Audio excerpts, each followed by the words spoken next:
Wala ngang kasawaan sa ube, kaya today gagawa tayo ng ube roll cake. May pagka-mirror glaze yung atake nito, di ba? Pero hindi, budget friendly lang to and madali lang siyang gawin. Mahaba yung video natin kasi step by step talaga, kaya panoorin nyo hanggang dulo. So yun, meron nga ako ditong 12 by 18 na rectangular pan. Pinapahirhan ko lang siya ng shortening para hindi angat ng angat yung parchment paper or glazing paper. After nun, lalapatan na natin yan ng parchment paper and set aside. Magse-separate lang tayo dito ng 5 pirasong large na itlog. Siguro naman alam nyo na to, basta hindi humalo yung egg yolks dun sa ating egg whites, okay na yan. Kahit ano pa, kahit kamayin nyo pa yan sa pagse-separate, okay lang, basta malinis syempre yung kamay. So ayan, pag na-separate na natin yan, yung egg yolks, lalagyan natin ng 1/4 cup ng milk, pwede din ng water, 1/4 cup ng chiffon-aid cake oil, 1/4 cup ng sugar, 1/2 teaspoon ng salt, iodized para mabilis matunaw, and then haluin lang natin yan. Kapag katunaw na yung sugar, magsisif na tayo dito ng 3/4 cup ng cake flour. Kapag walang cake flour, okay lang din naman na all-purpose flour. Bawasan nyo lang siguro ng nasa 2 teaspoon kasi ang sikreto kasi ng roll cake ay mababa yung flour niya, kaya mai-roll natin siya nang hindi nabibitak. Kapag ka-combined na yung flour, wala nang lumps na natitira, maglalagay na tayo dito ng flavor. Naglagay lang ako dyan ng less than 1 teaspoon ng yam emulko. Then mix hanggang even na yung color. After nun, itabi muna natin tong egg yolk butter. Doon naman tayo sa ating egg whites. I-mix ko to gamit yung hand mixer ko. Ang dami nagtatanong ng mixer na to. Ito ay Netmego. Ang bilis itong maka-stiff pick. So pagka nagsimula na siyang mag-bubbles, maglalagay ako dyan ng 1/2 teaspoon ng baking powder. And then unti-unti din natin ilalagay yung 1/2 cup ng sugar. Mimix natin yan hanggang maabot natin yung medium stiff peaks. Kung ilang minutes tayo nag-mix, hindi ko naman masasabi. Kagaya nito, napakabilis ito magpa-stiff. Yan, pag inangat yung mixer nyo, yan, nagbe-bend pa yung dulo. Yan yung medium stiff peak. Pagka hindi na yung nagbe-bend and nakaangat na yan, stiff peak na yun. Sobra-sobra na yun. So, dito naman, magpo-fold lang tayo ng 2 scoop lang ng spatula para mas madali natin siyang ma-fold dun sa ating egg yolk butter. Magpantay na yung kulay. Yon, isali na natin yan dito sa ating rest ng merang. Then, fold again. Madali lang naman to pag nagpo-fold kayo. I-swipe niyo yung gilid, papunta sa center, and ikot-ikot lang. Huwag kayong matakot. Actually, tong chiffon, tong roll cake, ito yung mga kauna-unahan kong natutunan na nung nagsisimula pa lang ako. Kasi madali lang naman talaga siya. Huwag lang kayong kabahan. Ilagay na natin yan dito sa ating prepared na pan, pantayin, then ginaganyan ko yan. Inaalog-alog ko yan para talagang even, taktak ng isa and salang sa oven. Na-preheat ko na yung oven ko kanina ng 150 degrees Celsius. Ibi-bake natin to for 18 to 22 minutes. After baking, tanggalin dun sa tray na pinag-bake natin at kalasin nyo yung pagkakadikit ng parchment paper dun sa buong gilid niya.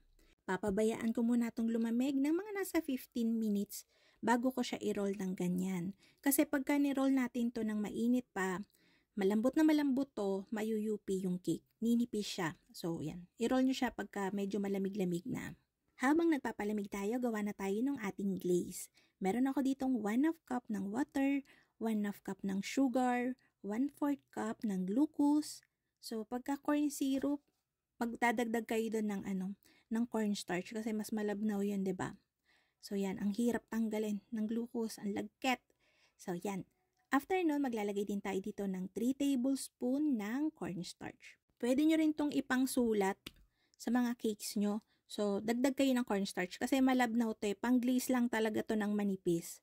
Pag gusto nyo mas malapot na naipapipe, dagdag kayong cornstarch. Nagpatak nga ako dyan ng kaunting yam emulko para may kulay and may flavor din yung glaze natin. Pwede nyong iba-ibahin yung flavor nito, depende na sa inyo, or kulay. Pwede nyo rin tong gawin sa mga round cakes. Yan, sinalang ko yan sa medium na apoy and eventually kukulo yan ng ganyan. Pagka kumulo na siya, magbilang kayo ng mga 2 to 3 minutes para pagkatapos nun, translucent and makintab yung kulay ng inyong glaze. Sinala ko yan para mawala yung mga bubbles and ire-rest natin to hanggang sa lumamig. Pwede nyong ilagay sa ref para mas mabilis. Dito naman sa ating cream, meron ako ditong 350 grams ng Magic Whisk.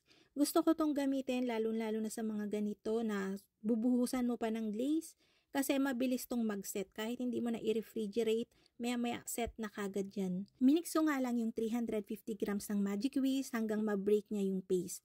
After nun, pwede na tayong maglagay ng 170 grams ng ating very cold water. Ice cold water, nakikita nyo may yellow-yellow pa yan. Madali namang i-mix si Magic Whisk kasi malambot yung paste niya. So kahit hand mixer, pwede nating gamitin.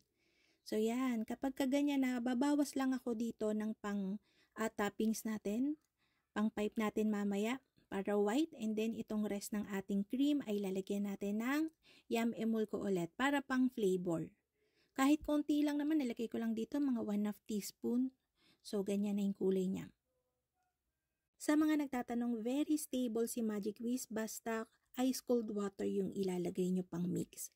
So yan, malamig na yung ating cake. So iro-roll ko to gently para hindi masira syempre. So lalagay ko dito yung mga nasa 1/3 part and then yung natitira yun yung pang frost natin sa labas.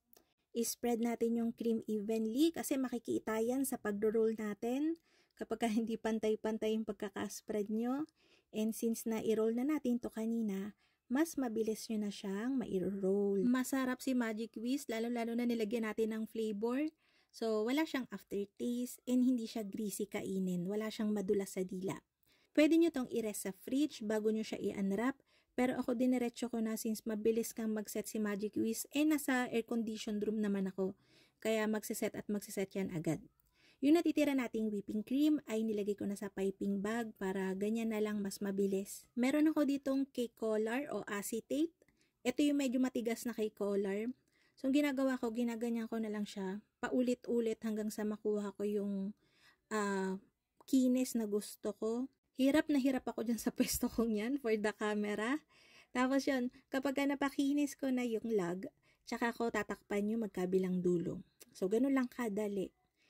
Now, pwede natin tong i-rest sa fridge para set na siya bago natin lagyan ng glaze natin. Pero again, diniretso ko na. Kasi nakikita nyo naman, nakaset naman na talaga siya. Mukhang matigas na yung cream natin. So, pwede na yan. Sakto din na malamig na yung ating glaze. Huwag nyo ilalagay ito ng mainit pa. Nilagay ko to sa freezer para mas mapabilis. Dire-diretso kasi talaga akong gumagawa. So, yung tinatransfer ko yung sa piping bag para madali tayong mag-glaze. Kasi saktong-sakto lang, maunti lang yung ginawa kong glaze para walang masayang masyado. So, kukulangin to. Kaya yung drippings natin ay ibabalik ko dun sa piping bag and then dediretso ko hanggang sa makover siya lahat. Makikita nyo na manipis lang talaga siya. Yan kasi yung gusto ko talagang, alam nyo yun, subtle lang, parang translucent lang yung kulay, pero matingkad, tsaka makintab.